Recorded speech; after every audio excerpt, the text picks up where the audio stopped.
Hello मेरे प्यारे दोस्तों, वीडियो के पार्ट 31 में आपका फिर से स्वागत है। अस्सलाम वालेकुम, नमस्कार दोस्तों। उम्मीद करते हैं कि आप भी खैरियत से होंगे, मज़े में होंगे। दोस्तों, आज इस वीडियो में हम जानेंगे कि ह्यूमन बॉडी पार्ट्स के नेम को अरबी भाषा में क्या कहते हैं। हाँ, मानव शरीर के अंगों को अरबी भाषा में किस नाम से जाना जाता है और किस नाम से बोला जाता है। तो चलते हैं आगे, इस वीडियो में आपको सारी जानकारी देते हैं कि मानव शरीर के अंगों को अरबी भाषा में कहते क्या हैं। शरीर शरीर को अरबी भाषा में बोला जाता है जिस्म। शरीर को या बदन को या बॉडी को अरबी भाषा में बोला जाता है जिस्म। मानव शरीर को अरबी भाषा में बोलते हैं जिस्म। खून खून को अरबी भाषा में बोला जाता है दम। खून को अरबी भाषा में बोलते हैं दम। ब्लड को अरबी भाषा में बोलते हैं दम। ब्लड को अरबी भाषा में बोलते हैं दम। दिमाग दिमाग मानव शरीर का सबसे कीमती, सबसे अच्छा अंग दिमाग। दिमाग को अरबी भाषा में कहते हैं मुख। दिमाग को अरबी भाषा में बोलते हैं मुख। माइंड को अरबी भाषा में बोला जाता है मुख। चेहरा मानव शरीर का सबसे खूबसूरती अंग चेहरा। चेहरे को अरबी भाषा में बोला जाता है वजह। चेहरे को अरबी भाषा में बोला जाता है वजह। फेस को अरबी भाषा में बोलते हैं वजह। बाल बाल को अरबी भाषा में बोलते हैं सार। बाल को अरबी भाषा में बोला जाता है सार। हेयर को अरबी भाषा में बोलते हैं सार। आँख मानव शरीर की सबसे कीमती अंग, जो बहुत ही कीमती होता है, उसे अरबी भाषा में बोलते हैं ऐन। आँख को अरबी भाषा में बोलते हैं ऐन। आइस को अरबी भाषा में बोला जाता है ऐन। पलक को अरबी भाषा में कहा जाता है रिम्स। पलक आँखों के ऊपर के हिस्से को अरबी भाषा में बोलते हैं रिम्स।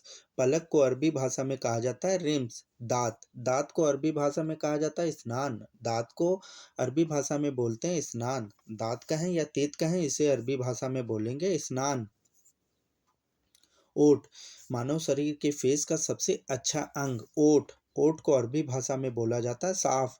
ओठ को अरबी भाषा में बोलते हैं साफ। जुबान जुबान का उपयोग हम खाना खाने के लिए करते हैं, टेस्ट लेने के लिए करते हैं, उसे अरबी भाषा में कहा जाता है लिसान। जुबान को अरबी भाषा में बोला जाता है लिसान। नाक नाक का उपयोग हम सूंघने के लिए करते हैं, नाक को अरबी भाषा में बोलते हैं अनफ। नोज को अरबी भाषा में बोलते हैं अनफ। नाक को अरबी भाषा में कहा जाता है अनफ। कान कान का उपयोग हम सुनने के लिए करते हैं, किसी किसी भी चीज़ की आवाज़ को, किसी भी तरह की आवाज़ को कान को कहते हैं उजून। कान को अरबी भाषा में कहा जाता है उजून। गर्दन सर के नीचे के हिस्से को अरबी भाषा में बोलते हैं गर्दन। गर्दन को अरबी भाषा में कहा जाता है रकबा। गर्दन को अरबी भाषा में बोलते हैं रकबा। कंधा कंधे को अरबी भाषा में बोलते कातिफ। कंधे को अरबी भाषा में बोलते हैं कातिफ। शोल्डर को अरबी भाषा में बोलते हैं कातिफ। पेट पेट मानव शरीर का सबसे अच्छा अंग, सबसे जिससे मानव शरीर काम करता है, उसे अरबी भाषा में कहते हैं बतन। पेट को अरबी भाषा में बोला जाता है बतन। पेट को अरबी भाषा में बोलते हैं बतन। नाभि पेट के बीच के हिस्से को अरबी भाषा में बोला जाता है नाभि। नाभि को अरबी भाषा में कहते हैं सारा। नाभि को अरबी भाषा में कहा जाता है सारा। हाथ हाथ मानव मानव शरीर जिससे काम करता है, उसे अरबी भाषा में कहते हैं हाथ। हाथ को अरबी भाषा में कहा जाता है यद। हाथ को अरबी भाषा में कहा जाता है यद। उंगलियों को अरबी भाषा में कहा जाता है उसवा। उंगलियों को अरबी भाषा में कहा जाता है उसवा। हाथ की उंगलियों को अरबी भाषा में बोलते हैं उसवा। नाखून उंगलियों के ऊपर के हिस्से को अरबी भाषा में कहते हैं नाखून। नाखून को अरबी भाषा में कहा जाता है दाफर। नाखून को अरबी भाषा में कहा जाता है दाफर। हाथ के बीच के हिस्सों को कहते हैं कोहनी। कोहनी को अरबी भाषा में कहा जाता है कुआं। कोहनी को अरबी भाषा में कहा जाता है कुआं। कोहनी को अरबी भाषा में कहा जाता है कुआं। पैर पैर जिससे हम चलते हैं, उसे अरबी भाषा में कहा जाता है कदम। पैर को अरबी भाषा में बोलते हैं कदम। पैर को अरबी भाषा में बोलते हैं कदम। घुटना पैर के बीच के हिस्से को अरबी भाषा में कहा जाता है रुकबा। घुटना को अरबी भाषा में बोलते हैं रुकबा।